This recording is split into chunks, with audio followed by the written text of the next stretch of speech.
Uttanasana is a yogic posture which involves intense stretch, as the word Uttana itself suggests.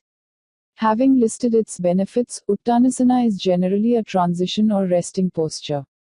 It is also practiced in a number of variations, such as performing Uttanasana with clasped hands or with grabbed elbows. This pose must be avoided if one has recently had a back surgery, a knee surgery, or a surgery of the hamstrings.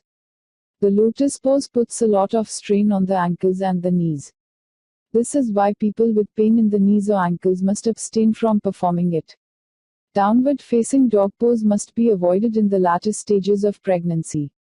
Also, if one has a chronic or recent injury in the shoulders, arms, hips, or back, this pose must be skipped.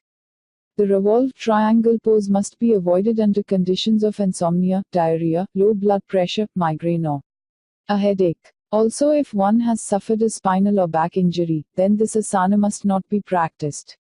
The crane pose is a balancing posture that benefits the abdominal organs.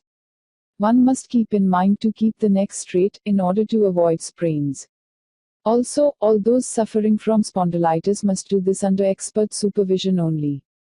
The Shiva twist is not for the ones suffering from low blood pressure, as this may make them feel lightheaded and dizzy. The scorpion pose is a tough one on the list. It should be practiced only by an advanced practitioner of yoga.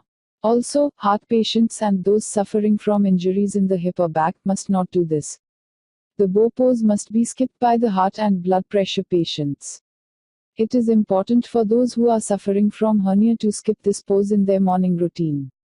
While performing this asana, make it a point to pull your chest and thighs equally up and not bend elbows. The compass pose must be avoided in case of shoulder, groin, hamstring, or back injury. Also, it is a complex asana, thus supervision is needed. The side plank pose is a pose which is also called as the sage pose, thanks to its Sanskrit name. One must have a sound physical fitness while performing this asana. This asana must be avoided if one has an injury in the neck, shoulders, or ankles. The cow pose is a way to strengthen and warm up the spine. Also, if you have a sensitive neck, then do not crunch it too much. Make sure to keep your shoulders away from your ears.